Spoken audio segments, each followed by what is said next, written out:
CNN, this is Mission Control Houston. Please call station for voice check. Station, this is CNN. How do you hear me? CNN, this is station. We've got you loud and clear, John. Hey, guys, just wanted to ask you right off the bat, how are things going up there now that you've got the six of you all together? Makes things a little bit easier? Well, it makes it easier to get a lot more done. That's for one thing, and it's awful nice to have the company. We have been training together, actually all six of us, for quite a while, for the last several years, and it's good to have a full team again. We've been for about 3 months with just half strength on board space station, so things are humming along pretty well now. Neither of you guys can answer these questions. So much has been made of the fact that with six of you up there now all the time, hopefully, that it'll be a lot easier to get science done, a lot easier to hopefully come up with some groundbreaking science. That really is the thrust of the space station right now, and isn't that clear that down the road you're going to be hoping that these are the kinds of things that come out of space station?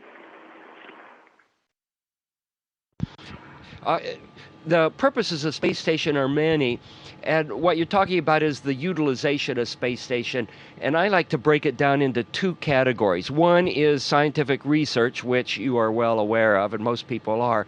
There's a second category that I like to call engineering research. And this is working out details of engineering that maybe we don't quite know everything there is about building a piece of equipment.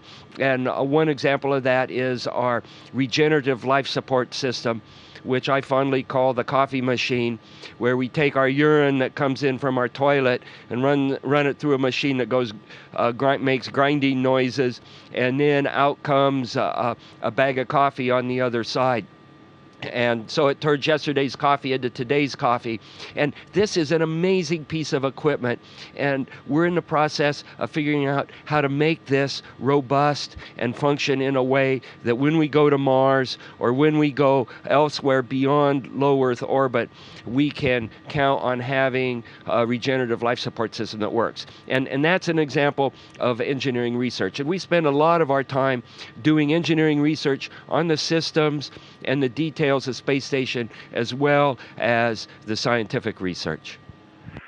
You just mentioned going to Mars, and I was out in Houston right before the holidays and spoke with one of your colleagues and a couple of medical doctors out there. I know one of the big issues now that they are saying is maybe the single biggest issue they have to resolve before going to Mars is this eye issue that's come up with a little bit of deterioration and then the change in the actual shape of the eye. You guys know it as well better than I do. First off, how are your eyes? And second of all, you are up there doing some studies right now on that, correct? Yeah, you bet. I think it's potentially a threat. The thing that we're doing right now is we're actually quantitatively measuring a lot of the parameters. We're able to, with ultrasound, image the back of the eye, image the optic nerve, and we, in fact, did that for all of ourselves over the last week or two.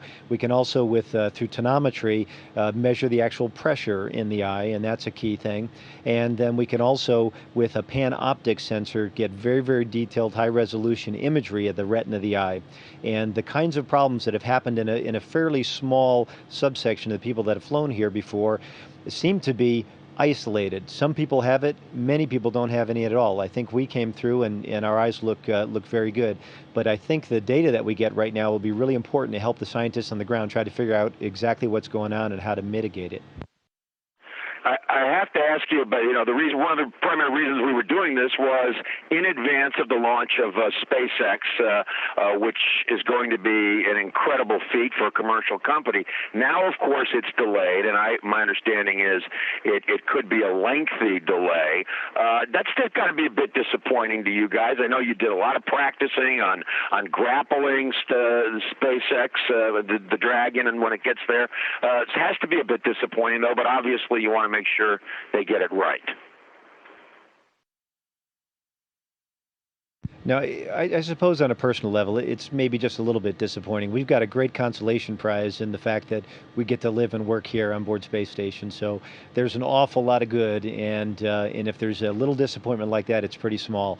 Space flight is tough. It's really, really hard, and to think that anybody can just roll into this and very quickly field a system that's going to be able to be ready to go on the first day planned and be absolutely reliable is a little bit unrealistic. And this is the nature of spaceflight. You basically are going to have to design and test and probably redesign, and that's how Space Station was built. That's how all the spacecraft that have been here and have been in other places have been built. And it's always going to be tough, but I think it's going to be absolutely worthwhile despite the difficulties. I was going to say that exactly what you just said is that it just proves how difficult space flight is, particularly not just getting up and flying around, but when you've got to go someplace and rendezvous and then grapple. That's a whole new ball game.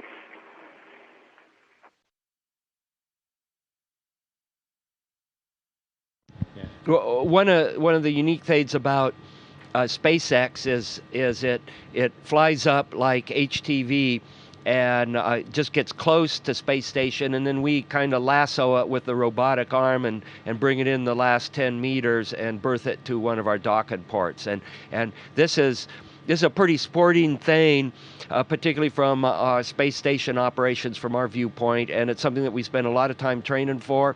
Just like spacewalks, we spend a lot of time training for. Maybe we do a spacewalk, maybe we don't, but we're prepared for the situation. I got a last couple quick questions for you. Space junk that's up there. It seems as if and maybe it's just me, but that you're more frequently having to either dodge it or, perhaps get into the escape vehicles. Is it disconcerting? Does something need to be done to address the growing amount of space junk that's up there? I understand there's a 3D movie out right now, or a new movie out, all about space junk that just came out, as a matter of fact. I think it's a big threat, and it's something that we need to be really cognizant of in the future. Everybody that operates in space needs to be very careful about the spacecraft that they have here. We need to be very responsible about it. The amount of conjunctions that we're seeing right now and the debris avoidance maneuvers that we end up commanding on Space Station to avoid things is probably partly a reflection on the increase in the amount of debris that's out there, but it's probably also a little bit of a reflection in our ability, or an increase in our ability to actually see it. But still, there's an awful lot of material that's up here that falls below the threshold of what radars can actually detect. So to a certain degree, you're operating kind of in the field of big sky, small airplane mode, if you were to use an aviator's parlance. So I think it's really, really critical that we get the capability to monitor as best we can debris in orbit, that we basically design vehicles that when they reach the end of their life either are deorbited and are designed with that capability, or are reboosted, deorbited upwards, for example. And we always have got to be ready in the unlikely but potentially catastrophic event that if we were to have a debris strike, we have to be able to be in a position where we can protect the space station and ourselves. I'm running out of time. 50th anniversary of John Glenn's flight coming up. Historic. You guys will be up there when it happens. How do you feel about where we've been, where we've come, where we need to go? Oh gosh, I think we've been a long way since John Glenn orbited the Earth, and you think about his space flight was such a short flight in a capsule that he couldn't even unstrap from, and you look at what we're doing now, and it's just amazing in terms of the orbital operations that are going on now with Space Station and the numbers of people that are flying in space. And where it's going to go in the future, who knows? All I could say is stay tuned. Gentlemen, thank you so very much for your time. This is John Zarrella with CNN, and wrapping it up. Back to Houston. Station, this is Houston ACR. That concludes the CNN portion of the event. Please stand by for a voice check from the Associated Press. Station, this is the Associated Press. How do you hear me? Associated Press is an International Space Station. Welcome aboard, Marcia. We've got you loud and clear. Well, good morning, Commander Burbank, Dr. Pettit. Greetings from the Kennedy Space Center on a beautiful morning. I'd like to start off a little bit with SpaceX. Do you have any insight into when the launch might be and whether either of you will still be on board when that happens? I have not heard dates. I know that there have been some issues that have come up in testing. As much as we would personally enjoy the opportunity to actually get a chance to grapple and berth SpaceX, if that's not to be during our mission, then that's okay. We've got plenty of other things to occupy us and very rewarding things as well. But they'll fly when they're ready, and they'll fly when they need to. And whoever's here, whether it's us or the next crew, that crew is going to be ready as well. Well, could you put the flight in perspective for me, how you see its place in space history, the big picture of when it does happen?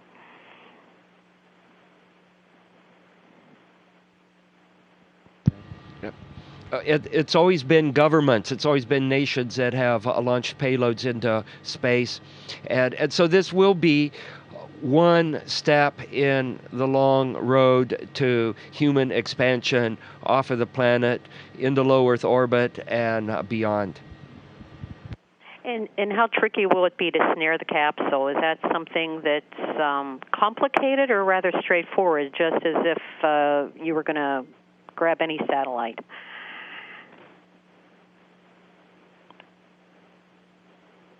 I think at first order, it's a fairly straightforward operation. It's something that we can train pretty well. We can simulate very well, and in fact, we now have the capability on board Space Station using a couple different computers that we can actually replicate the simulators that we use on the ground, and actually right up until the day of a grapple, a track and capture, we'd call it. We can actually practice that and go through at least the piloting skills of how that works. As far as the crew coordination between the people that are going to be prime flying the arm and the person that's going to help them, that's something that we also get an awful lot of time practicing leading up to it. That's not to say that any vehicle that comes up here, there's a lot of challenges both on the design side, on the ground control side, as well as on board. So it is a challenging kind of an operation from an overall global choreography standpoint, but it's something that's absolutely doable, and it'll be great to see when we finally do it. And the other beautiful thing about SpaceX is the ability to return cargo from Space Station. So with the loss of Space Shuttle, we haven't been able to do that, and we've got lots of samples that that are the result of the scientific research that we really need to get back to planet Earth. And having the ability to return a vehicle like SpaceX is going to be key down the road. Tell me, Commander Burbank, are you feeling the absence of the space shuttles in terms of cargo up mass, back and down? I'm just wondering if you notice any kind of extra collection on board of stuff that should be going down, or garbage, or even just the coming and going of a regular ship like that.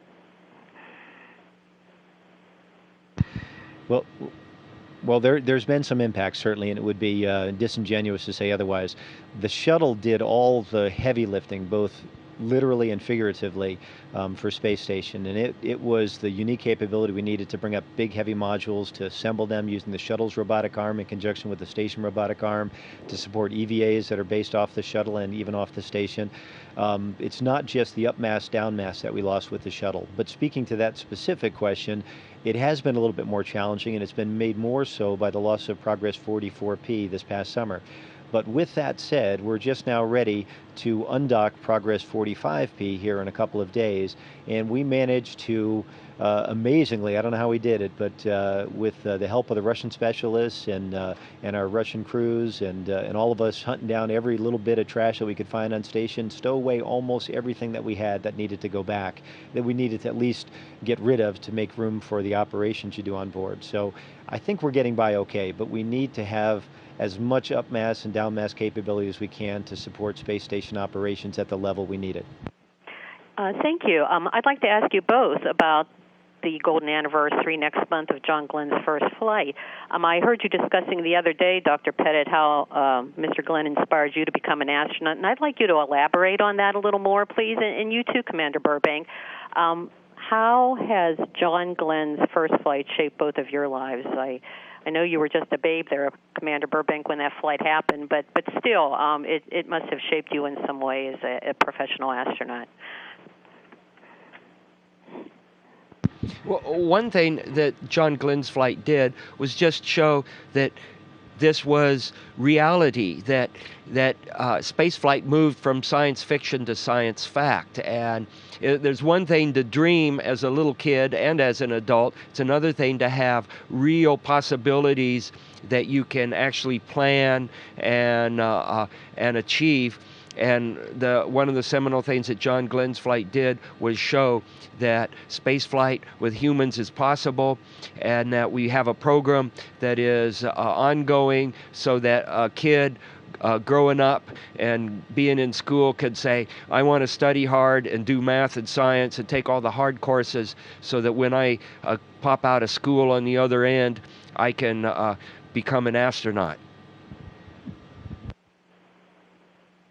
And I guess my answer to that would be all those early missions, and the one mission that stands out most in my mind was just before my 8th birthday, was the Apollo 11 moon landing, and that was a huge impact to me personally. And all my life I've been, I guess, what I'd call a space geek, or an amateur astronomer, somebody always interested in all things space. But it wasn't until I was already flying helicopters in the Coast Guard for quite a few years, and that it ever occurred to me that this was something I could do. Even as an 8-year-old or a 10 or 12-year-old, I think I was maybe too much of a realist to think that becoming an astronaut was a possibility for me, which is probably a good lesson for a lot of kids right now. And I guess I would say that you have no idea what you're really capable of.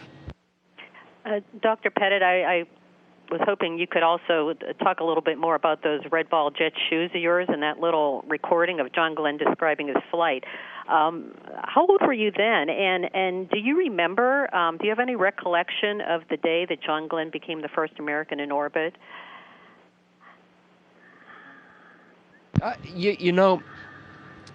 probably remember the little record in the red ball jets more than John Glenn's actual launch. And I can't really remember how old I was. I could look at the dates and do the math. But what really burned an image in my mind were the pictures that would show up in Life magazine. And this gets back to the importance of sharing the experience with everyone and talking to people like you, Marcia, that take interviews from people like us and then go out and share them with the rest of the world. Because if it isn't for those kinds of outlets, there'd be a whole host of kids that wouldn't even know what's going on in the space program. And one more question along this line, if I might. I'm assuming you've both met John Glenn. Have you both met him sometime in the past? Absolutely. Yeah? Okay, thank you.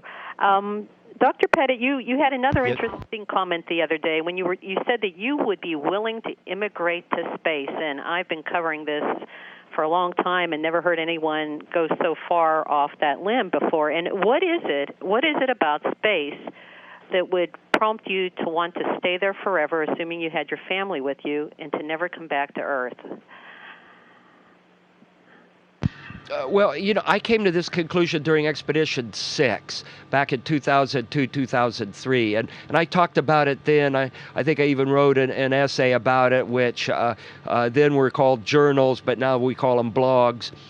And it just, there's something that sings in my heart when I'm in space, and it's got to be the same kind of feeling that people had in the 15th and 16th and 17th centuries when they decided to immigrate to the New World, and they knew they were going to load up their families and get on a ship and go off and never see the continental Europe again, and they were okay with that. I'm not sure about the families that were dragged along, but they may not have had a choice back then. And that's how I feel inside is if we had the technology so that you knew you could immigrate into space and continue to live a normal life, I would pack up everything I have on Earth, including my family, and move away and never come back. Well, do you think that's going to happen in your lifetime, if not you, another astronaut and their family? I mean, is this how far into the future do you see that? And when you were that boy wanting those red ball jet shoes, did you think that 50 years, 40 years hence, which would be today, that there would be people living in space, not just on a station, but actually really, truly being there forever? I think when I was a little kid, those kind of philosophical arguments were way above me, and I was probably more concerned about whether the little red sticker on the side of my red ball jets would fall off like they did on the previous pair. But in terms of where will we be in another 50 years, my crystal ball doesn't see that far. I do think that these kinds of concepts of the future are built by people starting off saying, we want to make that happen. And so if we want to be able to basically colonize places outside of Earth, it's something that we as human beings, we as Americans need to say, we want to make that happen, and then we just roll up our sleeves and we do it. And it'll take 20, 25, 30 years of hard work to do it, but we've got to have a plan, we've got to be motivated, and we just have to start in and work on it, and that's how we'll make this future. Well, I'd like to say thank you to both, and good luck and Godspeed on your journeys. Thanks very much, Marcia. You take care. The station, this is Houston ACR. That concludes the event. Thank you. And thank you, CNN and Associated Press. Station, we're now resuming operational audio communications.